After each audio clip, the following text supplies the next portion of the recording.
Madame la Présidente, Monsieur le Premier ministre, Madame la Vice-Première ministre, Mesdames et Messieurs les ministres, Monsieur le chef de l'opposition officielle, Messieurs les chefs des deuxième et troisième groupes d'opposition, Mesdames et Messieurs les députés, m'adresser à vous, aux représentants des Québécoises et des Québécois. En tant que Français, c'est m'adresser, je crois, plus encore qu'à des cousins, à des sœurs et des frères, séparés par un océan, mais unis par une langue, une histoire, par une culture et des valeurs communes. Car c'est bien la fraternité qui nous lie, une fraternité qui fait partie de l'âme de la République française comme de celle du Québec. Une fraternité forgée par des siècles d'une amitié unique, d'une relation privilégiée et de combats partagés. Une fraternité qui nous unit, qui nous rassemble, qui crée des liens entre le Québec et la France, des liens que rien ni personne ne pourra rompre, ne pourra faire distendre, ne pourra briser. M'adresser à vous et à travers vous aux Québécoises et aux Québécois est un honneur. Il me touche, tout comme me touche l'accueil chaleureux que vous me réservez. Du fond du cœur, je veux vous en remercier. Il y a 40 ans, le Premier ministre Laurent Fabius venait s'exprimer devant vous quelques mois après sa nomination. Et vous allez comprendre pourquoi, Il y a 40 ans, donc, Laurent Fabius venait s'exprimer devant vous quelques mois après sa nomination. Il était alors le plus jeune Premier ministre de l'histoire de France et son discours est le dernier d'un Premier ministre français devant vous, ici, à l'Assemblée nationale. 40 ans plus tard, c'est à nouveau le plus jeune Premier ministre de l'histoire de son pays qui a l'honneur de s'adresser à cette Assemblée nationale.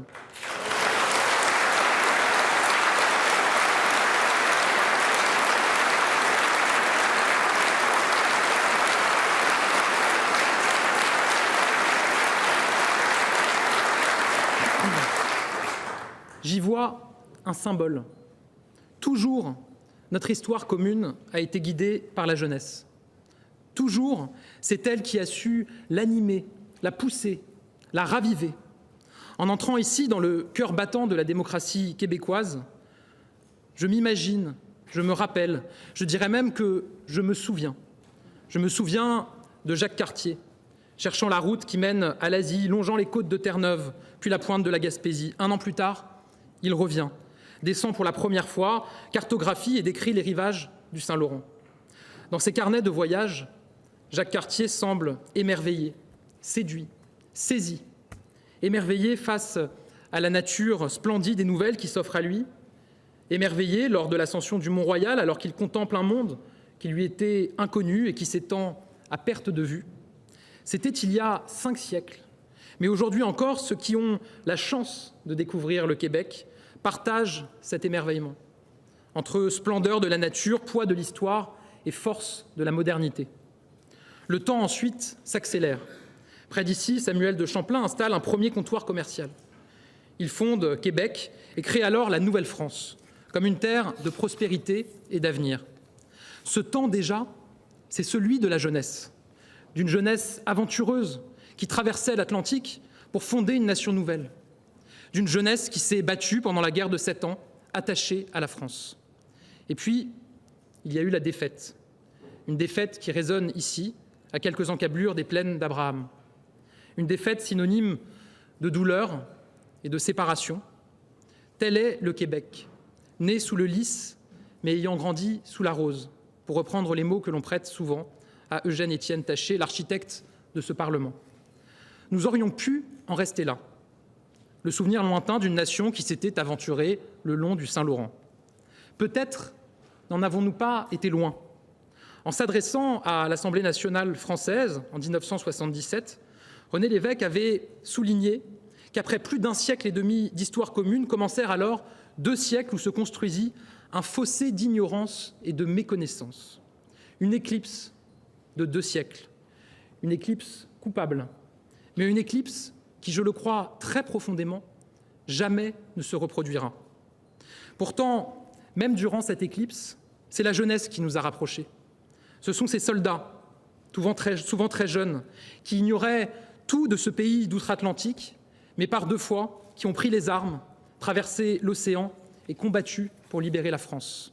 Sur la crête de Vimy, en 1917, lors du raid de Dieppe, en 1942, lors du débarquement de Juno Beach et de toute la campagne victorieuse qui s'ensuivit, oui, le sang de la jeunesse du Canada, de la jeunesse du Québec a coulé par 2 fois pour libérer et sauver la France. Et au moment de dire ces mots, je veux avoir une pensée particulière pour le Royal 22e Régiment, héroïque dans la Somme ou à Arras durant la Première Guerre mondiale. Héroïque en débarquant à Marseille au printemps 45. Un régiment qui a aidé par 2 fois à libérer un peuple qui parlait sa langue. Les années ont passé, et alors que le Québec menait sa révolution tranquille, la relation entre la France et le Québec s'est enfin réveillée. C'est l'inauguration par Jean Lesage de la délégation générale du Québec à Paris en 1961. C'est André Malraux, initiant un partenariat culturel sans commune mesure. Nous sommes en 1977 et René Lévesque s'envole pour la France et la séduit. La suite de notre histoire commune, vous la connaissez toutes et tous. Ce sont les rencontres alternées entre premiers ministres, ce sont ces échanges constants entre élus et parlementaires, entre gouvernements, avec le président de la République. Nos peuples se connaissent, s'estiment, s'apprécient. Chaque Québécois sait qu'il pourra trouver sa place en France. Chaque Français sait quel accueil superbe le Québec lui réservera. Notre relation, ce sont des rencontres, celles de notre jeunesse, bien sûr, les échanges universitaires nourris et nombreux entre la France et le Québec, celles de nos concitoyens, de 2 communautés, les Québécois en France et les Français au Québec, de 2 communautés qui se renouvellent, se réinventent et qui toujours regardent vers l'avenir. Mais je pense aussi aux échanges entre nos collectivités locales, nos territoires, et je sais combien vous y tenez, Monsieur le Premier ministre. Nos élus locaux se respectent, se parlent, cherchent ensemble des solutions face aux grands défis et aux grandes menaces. Je pense évidemment, encore l'été dernier, aux feux de forêt. Notre relation, c'est celle d'une coopération toujours plus étroite. Innovation, recherche, industrie, économie. Dans tous les secteurs, France et Québec travaillent de concert, partagent des objectifs communs, construisent des solutions d'avenir. Cette coopération, nous la devons notamment à ces femmes, à ces hommes qui se lancent, qui font vivre l'esprit d'entreprendre, si propre au Québec. Vous le savez bien, là aussi, Monsieur le Premier ministre, vous qui incarnez par votre parcours cette soif d'entrepreneuriat. Notre relation, c'est une culture en partage. L'art, la littérature, mise à l'honneur cette année au Salon du Livre de Paris, la chanson, l'humour, le cinéma. La création québécoise irrigue la France et la création française est bien connue au Québec. Nous partageons les mêmes passions, les mêmes mélodies, les mêmes artistes. Ce lien, il est à la fois très collectif, mais aussi infiniment personnel. Chaque Française, chaque Français, et je le crois, chaque Québécoise, chaque Québécois, partage ce lien du plus profond de son âme. Ce sont ces Français, ces Québécois qui associent des moments de joie, des moments de douleur, de tristesse, à des mélodies bien connues, des chansons bien connues, françaises ou québécoises. Ce sont ces Français, ces Québécois qui ont pu traverser des moments douloureux dans leur vie en bénéficiant des matchs d'improvisation pour passer des moments difficiles. Ce sont ces Français, ces Québécois qui ont découvert dans les lignes de Dany Laferrière une part de leur identité, de leur rapport au monde. Ce sont ces Français, ces Québécois qui ont découvert une part de leur identité, c'est mon cas en tout cas, devant des films de Xavier Dolan. Notre relation, bien sûr, c'est une langue. Nous parlons français. Le français, c'est notre héritage, c'est notre identité, c'est notre richesse.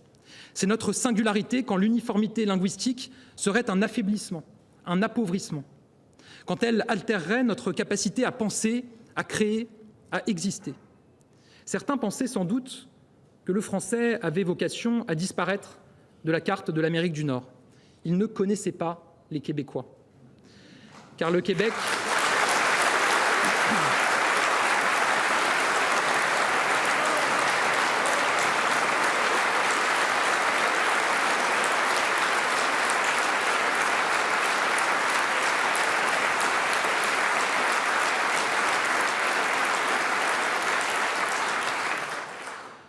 car le Québec a montré et montre encore ce qu'on peut accomplir quand on refuse de céder à la fatalité, quand on refuse de croire qu'il y aurait un destin inexorable, celui de l'effacement. Monsieur le Premier ministre, je sais que la langue française a encore de beaux jours devant elle de ce côté de l'Atlantique, mais je sais aussi que nous devons toutes et tous rester collectivement vigilants. Vous pouvez compter sur la France pour vous y aider, pour vous accompagner, pour promouvoir encore la langue française au Québec. Et là aussi, c'est par la jeunesse, toujours la jeunesse, que nous triompherons. Nous le voyons, les concurrences sont là, accélérées par le numérique, les contenus en ligne, qui voudraient nous imposer une forme d'uniformité, y compris linguistique. Nous devons nous battre. Et le message que je suis venu vous passer ici, c'est que nous nous battrons. Nous nous battrons pour que chaque enfant, chaque jeune puisse avoir accès à des livres, des articles, des jeux vidéo, des films, des séries en français.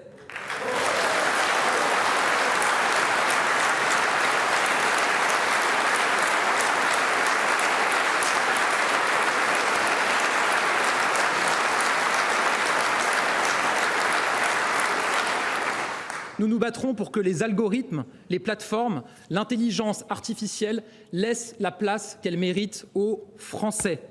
Nous nous battrons pour que la jeunesse puisse s'épanouir dans sa langue, la perpétuer, la transmettre. C'est pourquoi nous signerons demain une déclaration qui porte sur la langue française et son développement, sur sa richesse. J'y tiens et je le sais, vous y tenez également. Madame la Présidente, Mesdames et Messieurs les députés, nos deux nations sont liées par leur histoire, mais elles resteront liées indéfectiblement grâce à leur jeunesse, grâce à ces jeunes Françaises, ces jeunes Français pour qui le rêve américain est un rêve québécois, qui à force d'échanges, d'exemples et d'une culture commune ont le Québec comme horizon. Nos nations resteront liées grâce à ces jeunes Québécoises et ces jeunes Québécois pour qui la France est un but, une aventure européenne si familière et si lointaine à la fois. Et si la France et le Québec avancent ensemble, c'est parce qu'ils regardent vers l'avenir. Je viens m'exprimer devant vous comme un homme de ma génération. Je suis né en 1989, l'année de la chute du mur de Berlin. Je n'ai connu ni la guerre sur le sol européen, ni l'affrontement des blocs lors de la guerre froide. Je n'ai pas connu la visite du général de Gaulle à Montréal. Et je n'avais que 6 ans lors du référendum de 1995. J'ai grandi, comme tant de Français, avec l'idée qu'il existait de l'autre côté de l'Atlantique un nouveau monde dont la langue était le français et où l'avenir s'inventait, le Québec. Une terre qui m'avait, j'ai eu l'occasion de le dire, apporté plusieurs de mes héros, de mes références, de mes rires. Une terre de promesses et d'espoir, d'innovation et de liberté. Pour moi, le Québec, c'est là où l'on ose. Il y a 5 ans, alors que j'étais secrétaire d'État chargé de la jeunesse, je m'étais rendu au Québec auprès des jeunes de l'Office franco-québécois pour la jeunesse. Je reste marqué par ces échanges, par l'énergie de la jeunesse québécoise, qui exigeait de nous de l'action et des solutions face aux défis de leur génération, de ma génération, par l'engagement de la jeunesse québécoise, qui voulait tenir la plume de son avenir, marqué par l'audace de la jeunesse québécoise, prête à entreprendre, à innover, à travailler dur pour accomplir ses rêves. L'appel de cette jeunesse tonne.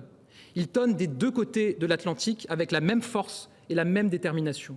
Alors nous avons un devoir, leur répondre ensemble, leur répondre côte à côte, Québec et France, France et Québec. Madame la Présidente, Monsieur le Premier ministre, Mesdames et Messieurs les députés, j'ai parlé de notre histoire, j'ai parlé de notre culture, j'ai parlé de notre langue. C'est ce à quoi on tente parfois de nous réduire, un passé et une langue. Comme pour dénigrer notre lien, comme pour le minimiser, comme pour faire croire que cette fraternité franco-québécoise appartiendrait au passé, mais que l'avenir s'écrirait ailleurs. Il y a des pays, il y a des nations dans le monde qui partagent une histoire et qui parfois même partagent une histoire et une langue en commun. Mais il y a une singularité majeure entre la France et le Québec. Pour nous, l'histoire n'est pas le passé, c'est l'éternité. Cette langue, cette histoire, nous en sommes fiers et c'est par cette langue et cette histoire que nous continuons à écrire le présent et que nous continuerons à écrire l'avenir. Ce ne sont pas cette langue et cette histoire pour nous des limites, ce sont des fondements, les fondements de notre fraternité. Et sur ces fondements grandissent chaque jour un peu plus fortes des valeurs communes qui font la singularité et la puissance de notre relation. Nous partageons une même exigence des droits de l'homme que nous défendons partout et tout le temps, un même attachement viscéral à la liberté, et notamment la liberté d'expression, liberté parmi les libertés et condition nécessaire à la diffusion des lumières, un attachement à l'égalité pour toutes et tous, la recherche de l'égalité entre toutes et entre tous. Je pense notamment à l'égalité entre les femmes et les hommes dans tous les pans de la société. Nous partageons la volonté de défendre la démocratie et de l'affirmer plus que jamais comme un modèle. Nous avons aussi en partage cette place que nous accordons à la laïcité. La laïcité comme une liberté, celle de croire ou de ne pas croire sans jamais être inquiété. La laïcité comme une garantie, celle de l'égalité, celle du respect de chacun, celle de la capacité à faire corps, à se rassembler, à s'unir, à faire société. On parle souvent de vivre ensemble. Ce terme n'est pas galvaudé. Et je sais que la laïcité est la condition pour bien vivre ensemble. Et je sais que les Québécoises et les Québécois, que leurs représentants sont attachés à la laïcité.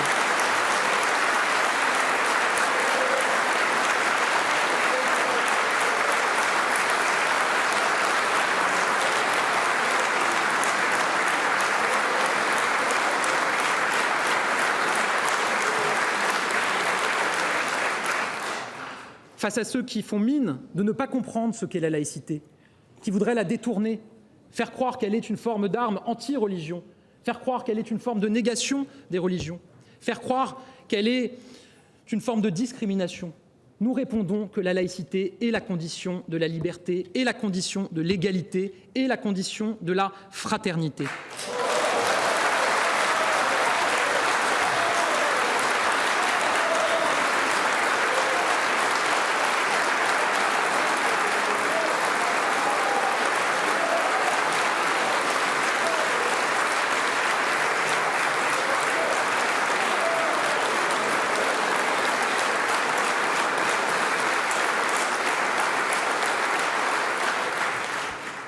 Ces valeurs, nos valeurs, nous ne devons jamais en avoir honte. Alors défendons-les chaque jour avec force, conviction et courage.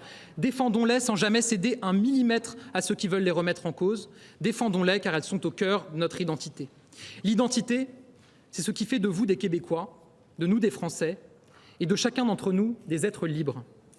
La défendre, c'est refuser d'être aux marges de l'histoire et assumer au contraire qu'elle s'écrira avec nous, qu'elle s'écrira avec la France comme avec le Québec.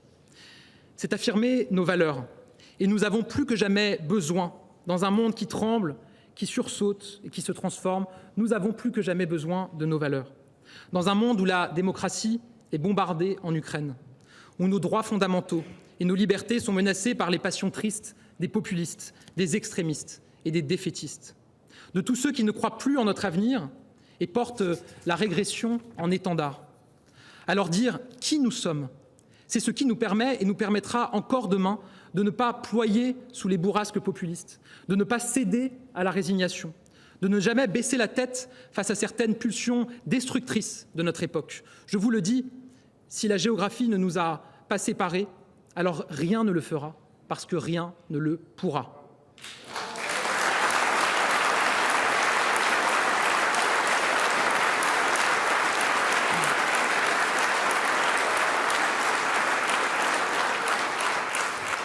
Mesdames et messieurs les députés, alors que la démocratie, le pluralisme, les droits humains sont assiégés, nous répondrons.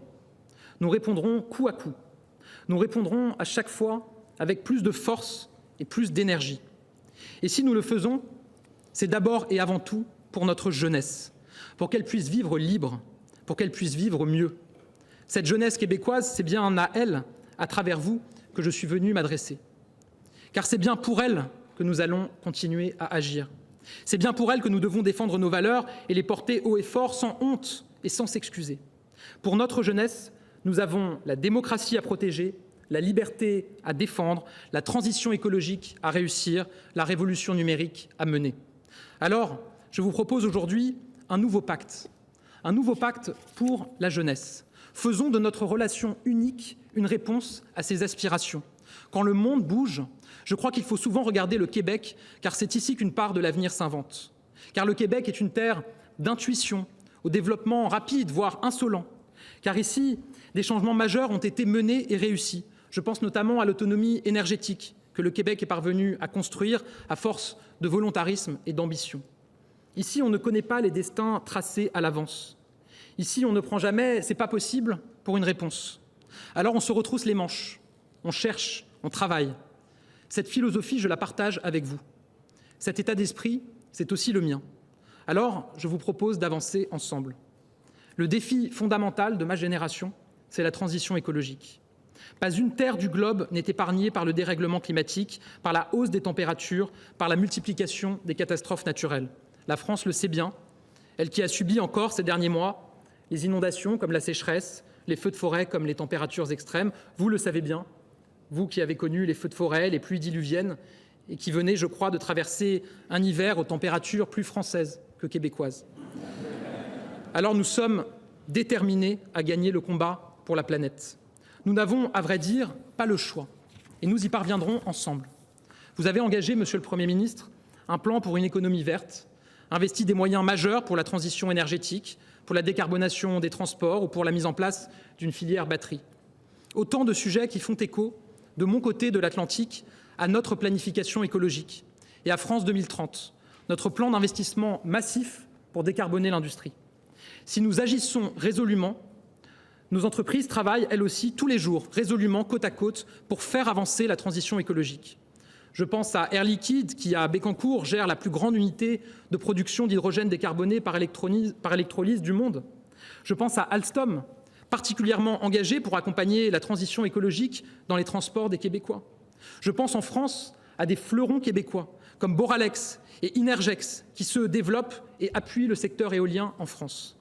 Nous partageons cette certitude que la transition écologique ne doit jamais se faire contre les gens, mais avec eux, en leur offrant toujours des solutions. Nous partageons cette conviction que la transition écologique marquera l'avènement d'une croissance nouvelle, verte, porteuse de nouveaux emplois, de nouveaux savoirs, d'innovations qui changeront nos vies. Les résultats sont déjà là. En France, sous l'impulsion du président de la République, nous avons multiplié par 5 le rythme de baisse de nos émissions de gaz à effet de serre depuis 2017. Rien qu'en 2023, les émissions de gaz à effet de serre ont diminué en France de près de 5%. C'est un record pour notre pays. Quant au Québec, là aussi, je le sais, la tendance est à la baisse, avec des émissions de gaz à effet de serre plus faibles qu'avant la pandémie et toujours pratiquement 2 fois moins d'émissions par personne que la moyenne canadienne. Ces résultats sont positifs. Ils doivent nous encourager, ils doivent nous pousser à poursuivre, à continuer et amplifier nos efforts. Alors innovons ensemble, comme nous l'avons fait en 2023, année de l'innovation franco-québécoise, une année qui a permis de mettre en lumière notre excellence commune, notamment dans des secteurs de pointe comme le quantique, l'hydrogène ou l'intelligence artificielle. Alors cherchons ensemble, continuons à faire vivre notre coopération scientifique exceptionnelle, alors que plus de 200 doubles diplômes existent entre nos universités et nos écoles, que de nombreux centres de recherche s'installent, que 20 000 étudiants français viennent chaque année étudier au Québec. La vitalité de ce partenariat est infiniment précieuse. C'est la garantie d'une culture commune, mais aussi de projets communs et de solutions communes pour l'avenir. C'est notre avenir qui s'écrit.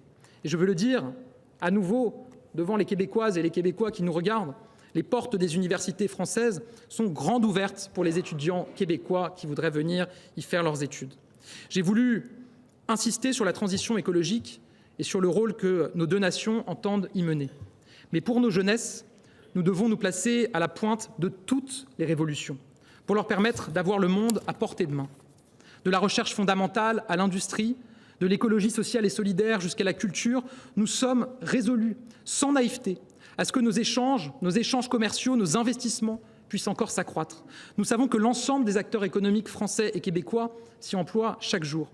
Nous savons que des millions d'entrepreneurs, des milliers d'entrepreneurs, des centaines de milliers d'entrepreneurs français et québécois s'appuient sur la force et la vitalité de notre relation pour venir s'installer, se développer, qui en Amérique du Nord, qui en Europe. Alors soyons à la pointe des révolutions à venir, à la pointe de l'intelligence artificielle, à la pointe du quantique, à la pointe de la transition écologique, énergétique, pour que l'intelligence artificielle, le quantique, la transition écologique, énergétique s'écrivent en français. C'est ainsi et ensemble que nous bâtirons la prospérité nouvelle, la prospérité du XXIe siècle, et elle rimera avec la francophonie. Pour nos jeunesses, Soyons sans cesse les artisans et les combattants du progrès. Défendons les droits et les libertés de chacun. Soyons aux avant-postes pour l'égalité, et notamment l'égalité entre les femmes et les hommes, qui doit être un combat à tous les échelons de la société. Bâtissons pour notre jeunesse des sociétés qui ouvrent grand les chemins de l'émancipation. Car c'est bien de cela dont il doit toujours être question. Permettre à tous les jeunes du Québec et de France de choisir et de mener librement leur vie. Madame la Présidente, Monsieur le Premier ministre, Mesdames et Messieurs les députés, il faut remonter 40 ans en arrière pour retrouver trace de l'intervention d'un Premier ministre de la France devant vous, devant cette Assemblée nationale du Québec, je le disais. Depuis 40 ans, la France et le Québec ont changé. Le monde a changé. Nos débats, nos défis ont changé. Mais une chose perdure, ce lien unique, ce lien fraternel. Au fil des ans, notre relation s'est fortifiée. Nous avons construit des ponts sans cesse, d'une rive à l'autre de l'Atlantique, dans un monde pourtant si prompt au repli sur soi. Nous avons défendu nos droits et nos libertés haut et fort, à l'heure où tant veulent les attaquer. Et ensemble, devant vous, j'en fais le serment, nous continuerons. Nous le ferons en nous appuyant sur plus de 4 siècles d'une histoire commune, qui nous inspire et nous apprend. Nous le ferons pour défendre nos valeurs sans jamais baisser la garde, sans jamais composer avec ceux qui souhaitent les remettre en cause. Nous le ferons pour notre jeunesse, pour la jeunesse québécoise, pour la jeunesse française. Alors ensemble, faisons souffler le vent de l'histoire. Ensemble, faisons tonner les voix de nos jeunesses françaises et québécoises. Répondons à leur appel. Soyons à la hauteur de leurs exigences. Ensemble, portés par cette relation unique, montrons au monde que l'avenir s'écrira dans notre langue, avec la France, avec le Québec. Comme l'a dit le général de Gaulle en 1967 à Québec, nous sommes liés par le présent, nous avons épousé notre siècle. Aujourd'hui, je le dis ici, nos jeunesses donnent naissance à l'avenir. Vive le Québec, vive la France et vive l'amitié franco-québécoise.